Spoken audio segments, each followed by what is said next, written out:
अब देखते हैं हम लोग विटामिन डी। सबसे पहला तो यही क्वेश्चन आएगा कि विटामिन डी को अन्य किस नाम से जाना जाता है, यानी रासायनिक नाम क्या है।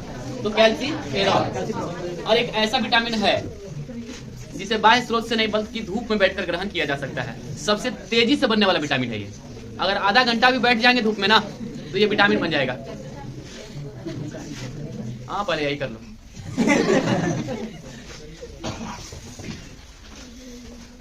ठीक है, तो सबसे पहले आप ज्यादा नहीं आधा घंटा भी बैठ गए तो ये आपको विटामिन मिल जाएगा। कुछ लोग जो है धूप में निकलने से बचते हैं, जो गोरी गोरी मैम है निकलने से नहीं बचती है, नहीं भाई सन स्ट्रोक हो जाएगा। सही बात शहर में कुछ ज्यादा ही होता है ये, है ना। अब साथ ही साथ अपना तो निकलता ही नहीं है, बच्चा को भी नहीं निकलने देता है ना। तो निश्चित तौर पर उन लोगों में विटामिन डी की कमी हो जाती है। सवाल यह है कि विटामिन डी करता क्या है आखिर। ठीक है, आपके शरीर में विटामिन डी क्या करता है। तो देखिए जो भी आप कैल्शियम खाते हैं, है ना, तो एक्चुअली होता क्या है, देखिए आप कैल्शियम खाएं, कैल्शियम तो ऐसे ही सूक्ष्म आहार है, तो ये डायरेक्ट कहां पहुंच जाएगा, ब्लड में पहुंच जाएगा। और ये कहां पहुंचेगा, अब ध्यान रखें, ब्लड में तो पहुंच गया। अब ये ब्लड से कहां पहुंचता है, हड्डी में। जब आपको ग्रंथि पढ़ाएंगे उस समय बताएंगे। तो ब्लड से यहां तक पहुंचाने में कौन सा हार्मोन काम करता है, तो उसका नाम है कैल्सिटोनिन हार्मोन। कैल्सिटोनिन हार्मोन क्या करता है, यहाँ से उठाता है कैल्शियम को इसमें डाल देता है, ये यहाँ से यहाँ जा रहा है कैल्सिटोनिन हार्मोन। अब हो सकता है कि आप ज्यादा मात्रा में कैल्शियम का सेवन किए हो तो बहुत ज्यादा मात्रा में यहाँ पहुंचा देगा। इससे क्या होगा, हड्डियां अनियमित हो जाएगी। लेकिन हाँ, एक और हार्मोन लगे हाथ काम करता है, उसका नाम है पैराथायराइड हार्मोन। ठीक है, पैराथायराइड, ऐसे पैराथार्मोन इसको कहा जाता है, पैराथार्मोन। तो यहाँ से कैल्शियम क्या करता है, जो अनावश्यक मात्रा में जो कैल्शियम है उसको खींचने का काम कौन करता है, पैराथार्मोन। क्लियर हुआ। तो सवाल यह है कि आपके आहार नाल से रक्त में जो गया कैल्शियम कौन लेके जाता है, विटामिन डी। अगर विटामिन डी नहीं रहा तो क्या होगा, आहार नाल से कभी भी इसमें जाएगा नहीं जाएगा।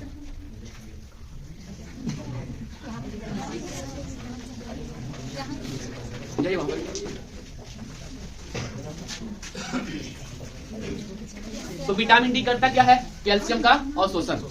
कैल्शियम आप खा तो ले रहे हैं लेकिन हमारा शरीर डायरेक्ट उसको ग्रहण नहीं करता है। कौन ग्रहण करवाता है, तो विटामिन डी। विटामिन डी रहेगा तभी आपका ब्लड वेसल्स में जाएगा, यानी ब्लड में ही जाएगा कैल्शियम। और जब कैल्शियम ब्लड में चला गया, अब क्या करेगा, कैल्सिटोनिन हार्मोन जो है किसको दे देगा, हड्डी को दे देगा। जो ज्यादा मात्रा में कैल्शियम स्टोर हुआ है हड्डी में, वो पैराथार्मोन जो है वो कहाँ लेके आ जाएगा, पुनः रक्त में पहुंचा देगा। बताइए समझ में आ गया। और इस तरह से विटामिन डी जो है कैल्शियम का क्या करता है, नियंत्रण करता है। इसीलिए इसका नाम दिया गया है कैल्सीफेरॉल। धूपकारी विटामिन इसलिए कहा गया है क्योंकि ये धूप से प्राप्त हो जाता है ना। कैसे प्राप्त होता है, तो आपके स्किन के नीचे इंगेस्टेरॉल नामक पदार्थ पाया जाता है। इंगेस्टेरॉल जस्ट यहाँ स्किन के नीचे, जैसे ही पराबैंगनी किरण आपके त्वचा पर पड़ती है, वो इंगेस्टेरॉल जो है क्या हो जाता है, पिघल जाता है और वही विटामिन डी के रूप में कन्वर्ट हो जाता है। ठीक है, तो ये आपके शरीर के अंदर ही है।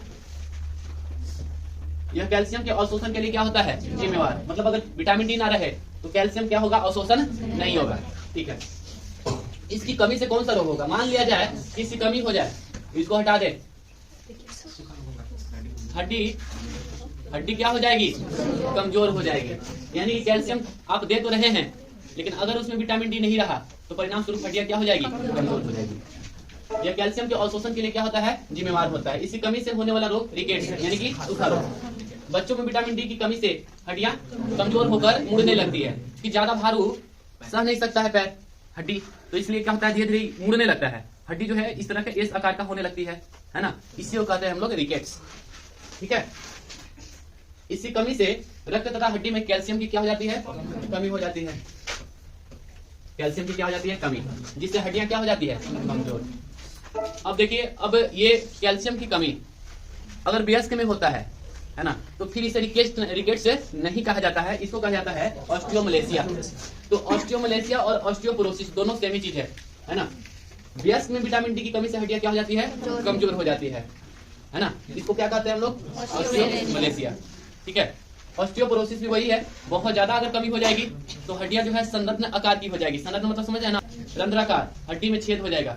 तो थोड़ा सा भी अगर कुछ चांप दिया जोर से ना तो बाप बाप कीजिएगा, नहीं होता है, थोड़ा सा चांप के देखिए चिल्लाने लगेगा सब, है ना। तो जिसमें कमी होती है थोड़ा सा भी इसको प्रेस कीजिएगा ना तो चिल्लाना शुरू कर देगा। तो आप समझ लीजिए कि उसमें विटामिन डी की कमी है। तो आप कोशिश करना कम से कम आधा घंटा तक तो धूप में रहिए।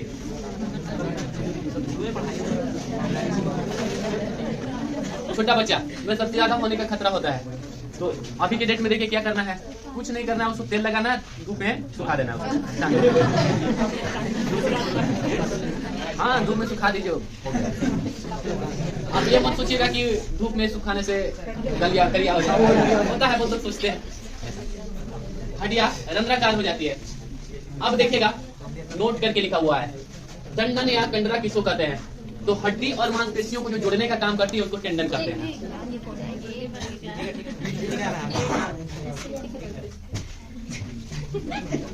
ठीक है, तो टेंडन किसको कहते हैं?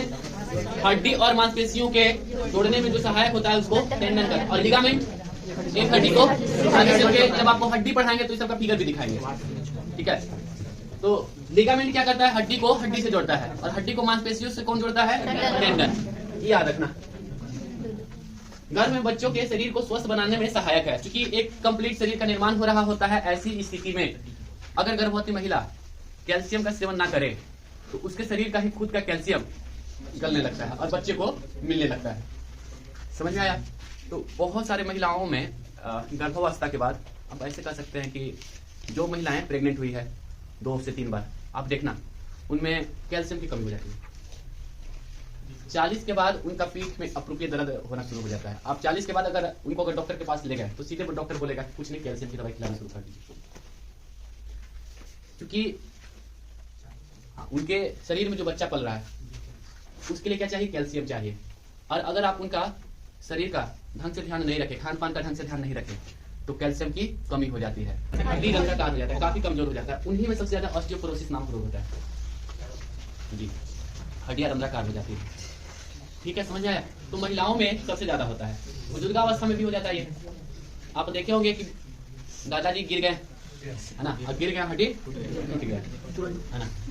हम लोग के समय में देखे पापा उठा के पटक देते थे, कुछ नहीं होता था, है कि नहीं? आप लोग के साथ तो ऐसा घटना नहीं घटा होगा, हम लोग के साथ इसको करता था। हम लोग जहाँ पढ़ते थे वहाँ के टीचर भी उसने होता था, आया उठा के पटक देता था। और आप जो है जाके बोल भी नहीं सकते, जाके करें उनको मारे।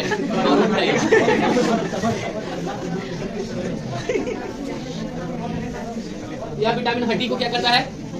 मजबूत बनाती है। विटामिन डी हमारे शरीर में बहुत अधिक तीव्रता से बनता है। तो विटामिन डी क्या है? एक हार्मोन की तरह काम करता है कि नहीं?